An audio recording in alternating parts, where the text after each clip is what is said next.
Hello and welcome to Your Choice 2024 primary election coverage on HOMTV. I'm Samantha Deal. Today we're here for a candidate interview with Julie Brixie, Democratic incumbent candidate running for Michigan's 73rd District State Representative in the Michigan State Legislature. Julie, thank you so much for being here today. Thanks for having me. So we just want to take a moment to have you introduce yourself to the viewing audience. Sure. My name is Julie Brixie. I am a mom and a scientist, and I'm currently your state representative. I've been in this position for the past 6 years, and prior to that, I was a Meridian Township trustee for 18 years. Thank you. Every 73rd District candidate will be asked a standard list of questions, starting with question number 1. Explain how your education and professional background make you an ideal candidate for 73rd District Representative and State Legislature.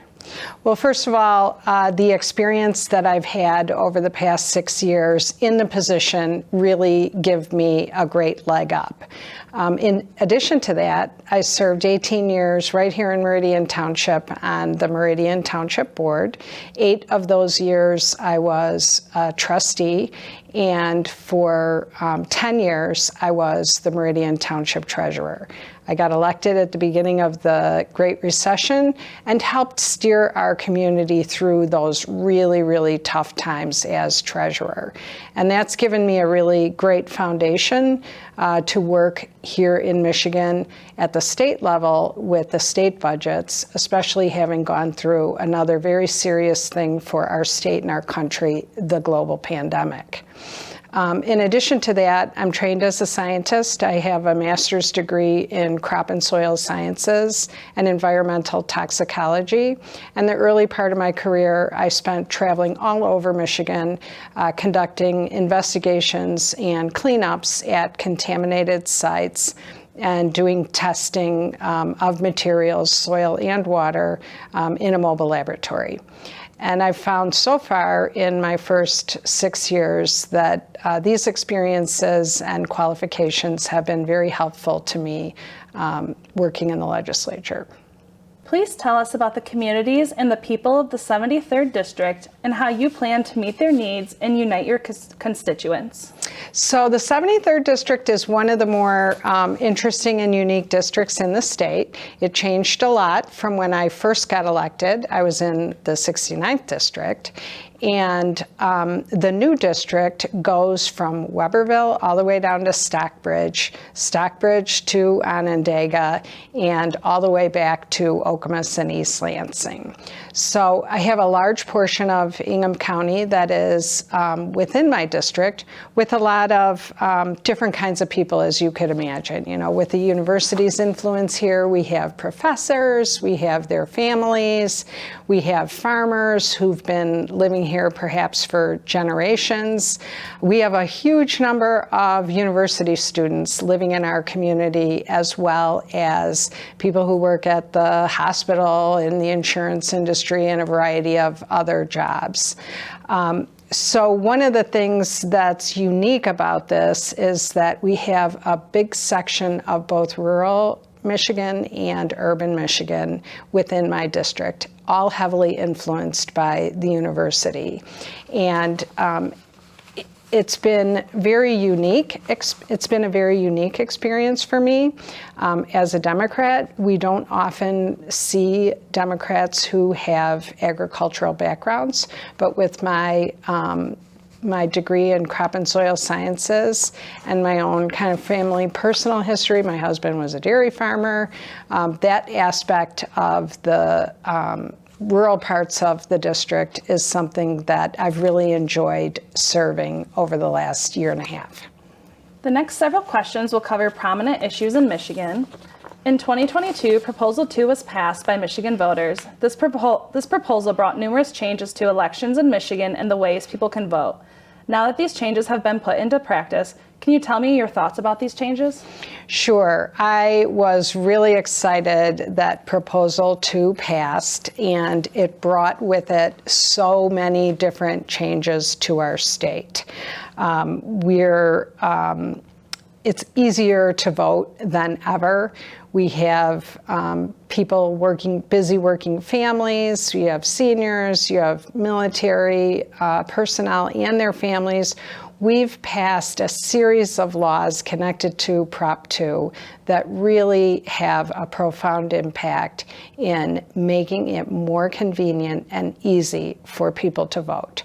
Our right to vote should be something that we should be proud of, and that we should make it, as lawmakers, we should be making it easier for people to vote and convenient for people to vote, because the more people who vote and are engaged in our political system, the more representative our government becomes of the people that actually live here. So it's been really fun to put these changes into effect. We've done a number of things. We have extended early voting. We have any reason absentee voting. We have extra supports for military personnel and their spouses. We repealed a 1895 law that basically made it illegal for you to take an Uber or Lyft ride to the polls. And we are requiring candidates who are using any kind of AI software to acknowledge that they're using that in their campaign materials. And we've also made it a crime to harass election workers. I think the results of the last election and what transpired right here in Michigan at the crosshairs of the entire country illustrate the need to make sure that we protect election workers when they're doing their civic duty. In 2022, Michigan voters also passed Proposal 3, the right to reproductive freedom in Michigan. Please share your stance on abortion and the governing of abortion in both Michigan and the United States. So I was incredibly proud to be able to repeal the 1931 abortion ban here in Michigan. I am a staunch supporter of the right to a safe, legal abortion. I don't believe the government should be getting in anybody's business. I don't think the government belongs in our bedrooms. I don't think the government belongs in our doctor's offices. And I think the results of the proposal indicate that a majority of Michiganders feel the same way. So I supported the increasing accessibility to birth control and reproductive health care. I was really proud to repeal that abortion ban, and also the special insurance that was required if you wanted to have abortion as a covered benefit in your insurance policies.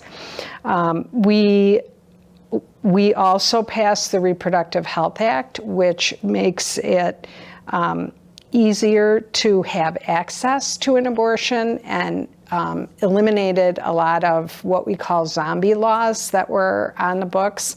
There were a bunch of laws that were really just intended to make it a lot harder for people who wanted to seek reproductive health care to have access to that reproductive health care. So we have doctors and nurses able to prescribe mifepristone now, and we have that increased, we've eliminated that increased burden on abortion coverage for insurance. So some more current bills that we recently passed were laws that make it very clear and obvious that in vitro fertilization is legal here in Michigan, as well as surrogacy. And we're seeing nationwide that some of the unintended consequences of striking down Roe versus Wade are that doctors in other states are refusing to continue providing in vitro fertilization services for their patients because of the ramifications of the striking down of Roe versus Wade and the restrictive laws that remain on the books, oftentimes very old laws that remain on the books in many other states. I would imagine that this is going to continue to be a big issue for voters all over the state as well as all over the country. And I'm proud that here in Michigan, we're giving people the tools to decide when and if they want to start a family. Share your thoughts on Michigan's current infrastructure and any improvements you hope to see. So we are continuing to fix the dam roads. The governor has included in her budget every year, and we've passed record amounts of money towards fixing the roads. We're often inconvenienced by the orange barrels that we have floating around seemingly on every major thoroughfare in the region, but it's work that has been long overdue, going all the way back to the era of John Engler changing some of the taxes that we had available to help us pay for the roads. So we need to find a new way to pay for our road network and our infrastructure as cars become more fuel efficient and as we make the move to electric vehicles. There's going to be fewer and fewer dollars going into the gas tax. So we need to look at what other states are doing and figure out another method to pay for the road network that we have in our state. Other infrastructure projects that we've worked on, we've made the largest investment ever in water infrastructure in the state. Last year we included $400 million in our budget to help municipalities make sure that everyone is having clean water. We tightened up the lead and copper rules so that there's lower allowed amounts of lead and copper in our water, and so we're seeing older buildings and things that need to have upgrades, and we're providing dollars for making those upgrades in people's homes so that they're safe. We also are making a big move to stabilize our electric grid and to help make the investment that will remove the need for fossil fuels to provide that stable power that we need for our homes, our businesses, and the manufacturing that we rely on here in the state. We've passed a lot of different proposals that will help facilitate this transition to renewable energy for our state, and I'm very proud of the environmental work that we've done in that space. How do you plan to address economic instability and inflation within the state? Well, inflation is something that has been really impacting everybody since the pandemic, and it's related to a lot of different factors. But the good news about the inflation is that we aren't in a recession or a depression.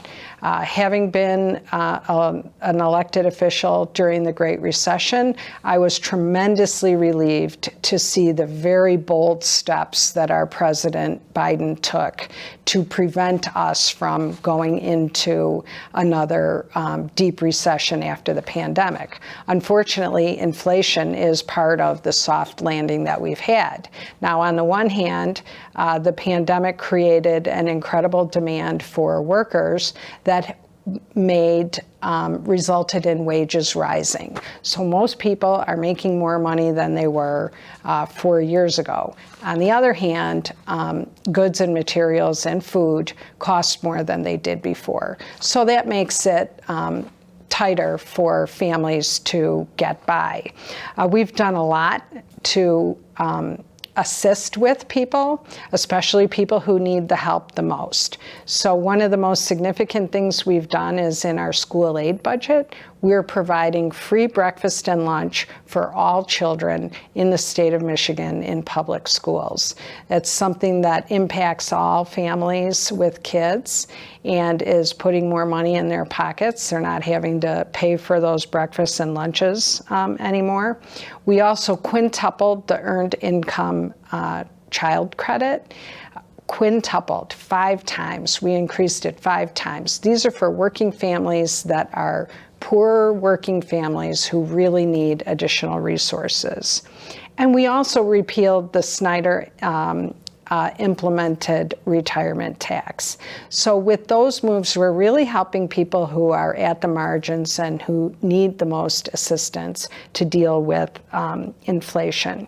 Unemployment remains low. We're doing a ton of work to attract and have manufacturing invest in our state, which is going to be providing additional jobs. And that's something we want to keep working on and make sure that Michigan keeps our strong position in manufacturing in our nation. And the governor's been very bold about the things she's doing to make sure that we're attracting these companies to invest right here in Michigan.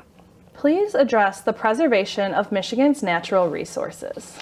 My parents have given me a great love of the outdoors. I grew up camping. My parents were both teachers, so I was able to spend summers camping and spending a lot of time outdoors with my dad especially.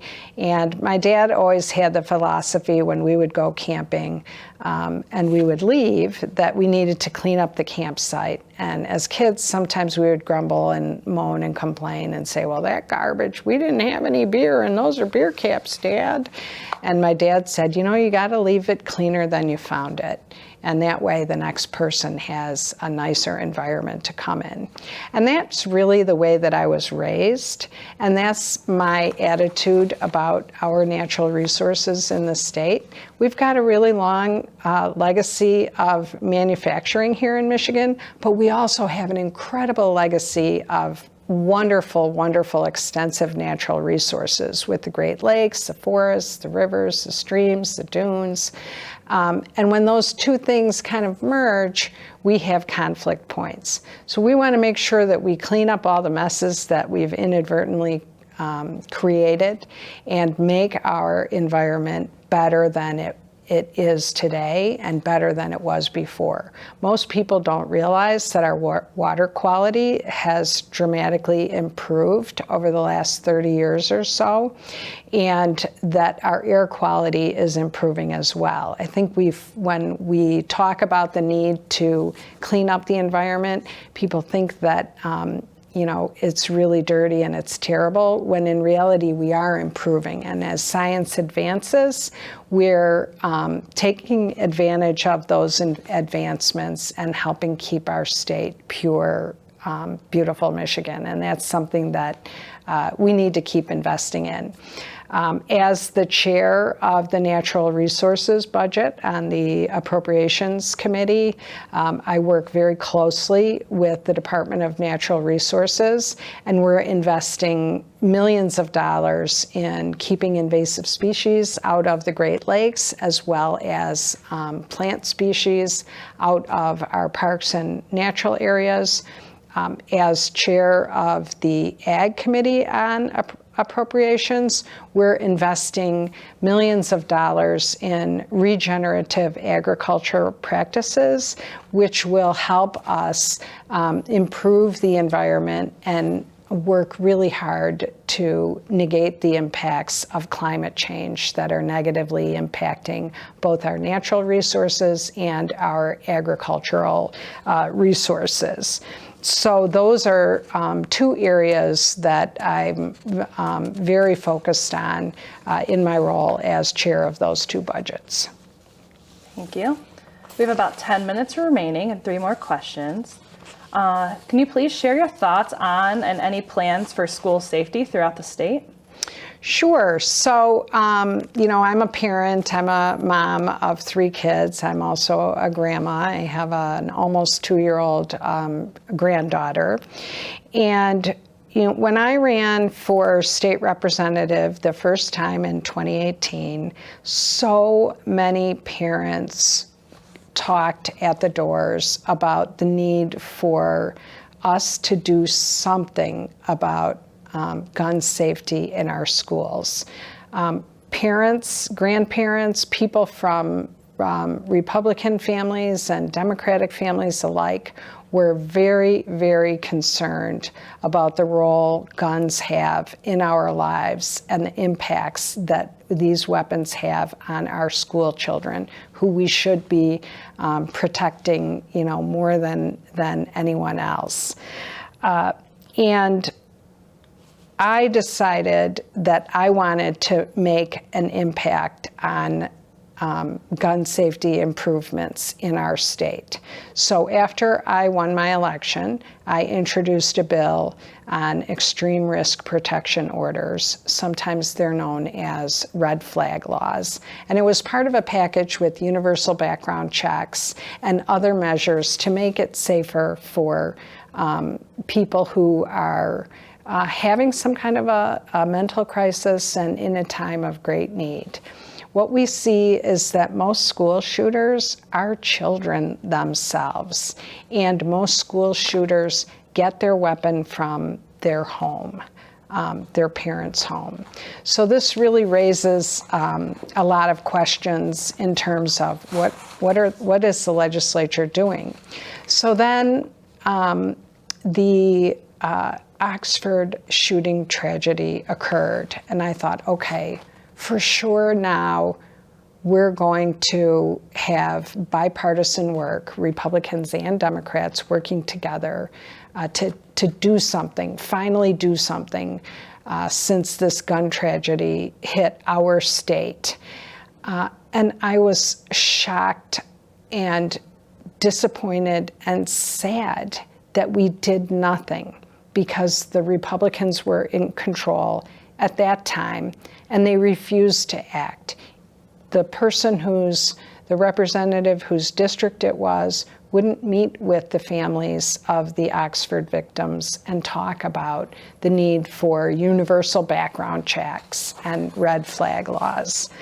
So one of the things that I was so happy to see happen when we obtained our Democratic trifecta in the last election cycle in 2022, we knew that that was going to be one of the first things that we worked on. Unfortunately, we didn't know that one of the things that was going to happen was that another school shooting would occur right here in the 73rd District at MSU's campus. These things impact a community for so long after these tragedies occur. And these kids, some of these kids at MSU had been students at Oxford and had endured 2 school shootings.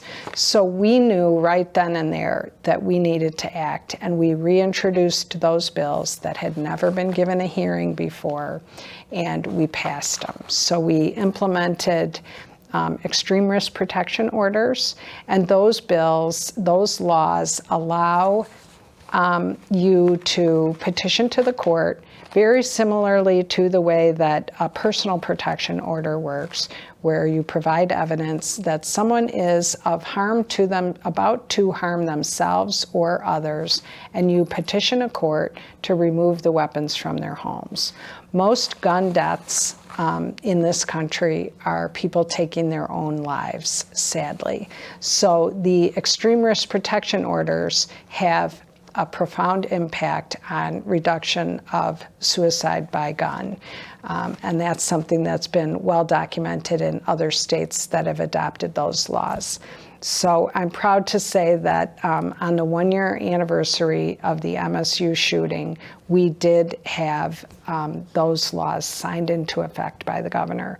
Universal background checks, extreme risk protection orders, safe storage of weapons.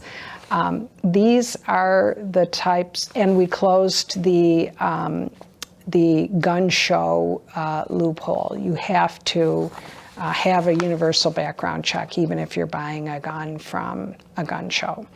So those are some of the really important bills that we passed into law that will have a positive impact on our kids. We've also introduced a few other bills that are working through the process.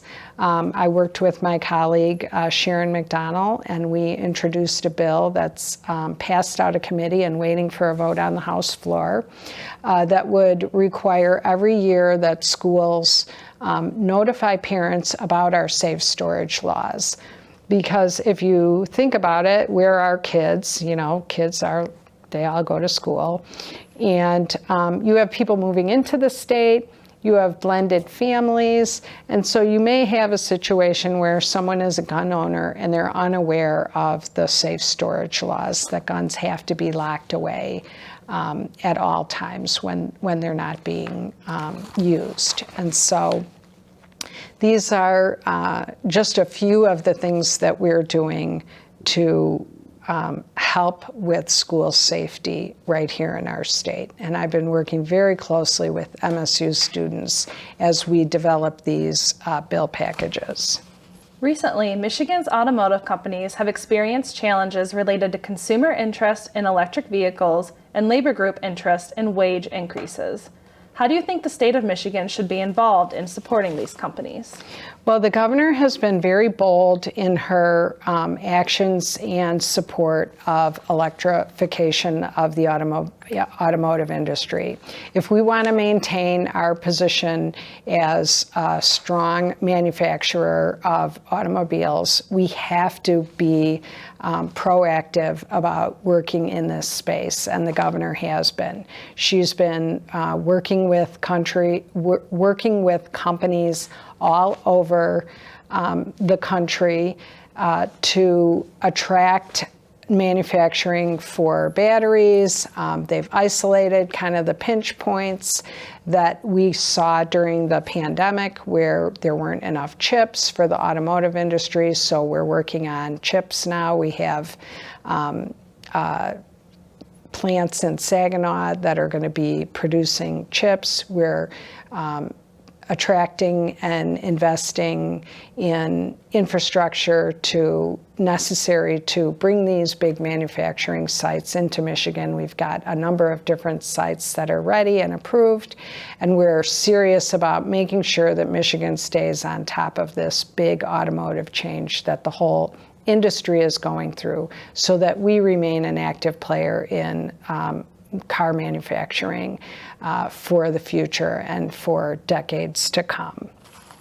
So we've reached our final question. Would you just please share your goals for your district and the state? Sure. You know, I think that we live in just such a wonderful place here. You know, Michigan is have this great manufacturing history. We also have an incredible natural resource history.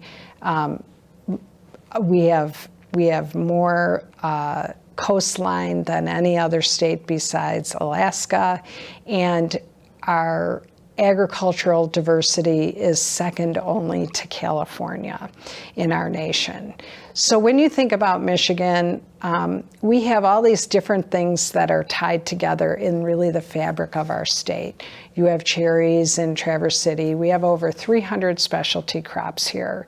And our state is so unique because our different agricultural products really tie into the communities where they're grown and become part of the attraction of those places. All along the Michigan Lakeshore, we have all different kinds of fruit that are being grown there, and all these wonderful lakeside vacation communities that attract people from within the state and from out of the state to have these great experiences of picking blueberries in Holland, or picking cherries in Traverse City, or picking apples along the lakeshore. These are things that kind of define who we are and are really tied to our sense of place. So these are things that are very important too economically for us. Agriculture is this big economic driver, and we see that our world is going through climate change. And Michigan has a reliable water source. California does not. So we want to make sure that we are continuing to promote ourselves in agriculture because this is our second biggest economic driver for the state. So that's something that I've really been very focused on, and of course in our region, with Michigan State University being the agricultural college for the state, this is they play a vital role in working with all these different agricultural producers in our state. So another thing that we really have to focus on is our youth. And we want to, as we make sure that we remain leaders in agriculture and manufacturing, we also know that we have improvements to make in keeping our young people here in our state and preventing them from leaving and attracting more young people to our state. So I'm so proud to be participating with our Governor Whitmer in working on population for the state of Michigan. We have so much to offer. The state is so unique. It's such a fantastic place to live. We have so much coastline, and yet our property values are so much lower than either the East Coast or the West Coast. So we want to make sure that we translate that into something attractive for people. And we want to make sure that we provide an affordable, high-quality education to every Michigander. We want to make sure that children in Detroit and Flint and Saginaw have the same access to the same quality, affordable education as children in East Lansing, Okemos, Hazlitt, and Novi. And that's something that I'm very passionate about and dedicated to, is helping make college more affordable, helping make sure our schools are on a level playing field, and that every child has that access to a quality education. So, you know, I think this state, which has been my home for over 30 years, I was not born here in Michigan. I grew up in Chicago and I moved here. I think we have just such a great thing going here, and we want to make sure that we don't screw it up and that we continue to improve upon the things that are part of that uniqueness that we have here in Michigan. I've been so proud to be able to serve the residents of the 73rd District, and it would be my great honor to be able to continue to serve you for years to come. Thank you for being here. And thank you for watching this candidate interview with Julie Brixie, Democratic incumbent candidate running for Michigan's 73rd District State Representative in the Michigan State Legislature. I'm Samantha Deal. Thanks for watching. I'm State Representative Julie Brixie. It's been an honor and a privilege to serve our community since 2019. Prior to that, I served 18 years on the Township Board, a decade of that as treasurer. Last year, because we eliminated gerrymandering, Democrats gained control over the House, Senate, and executive office for the first time in over 40 years. This allowed us to pass historic legislative priorities, most of which I campaigned on previously. We repealed the 1931 abortion ban. We repealed the pension tax. We expanded the Elliott Larson Civil Rights Act to prohibit discrimination based on sexual orientation and gender identity. We enacted common sense gun reforms, universal background checks, safe storage, and emergency risk protection orders. We expanded access to the polls and made it easier than ever for busy working families and everyone else to vote. We provided every K-12 student with free breakfast and lunch, and we quintupled the Earned Income Tax Credit. We also invested in clean energy and are on track to carbon neutrality by 2050. We also repealed the right to work and reinstated prevailing wage. I serve on the Appropriations Committee and have worked hard to make key investments in clean water, roads, and jobs. Recent economic numbers show that we were successful in steering Michigan into a soft landing after the global pandemic. Right now, unemployment is low, the labor force is growing, and inflation is finally starting to level out. I'm dedicated to continue to lift the burden on everyday Michiganders and tackle kitchen table issues people care about. We have such a wonderful, unique state that people want to live and visit, and we want to keep it that way for generations to come. Please visit my website, juliebrixie.com, for more information, and thank you for your consideration.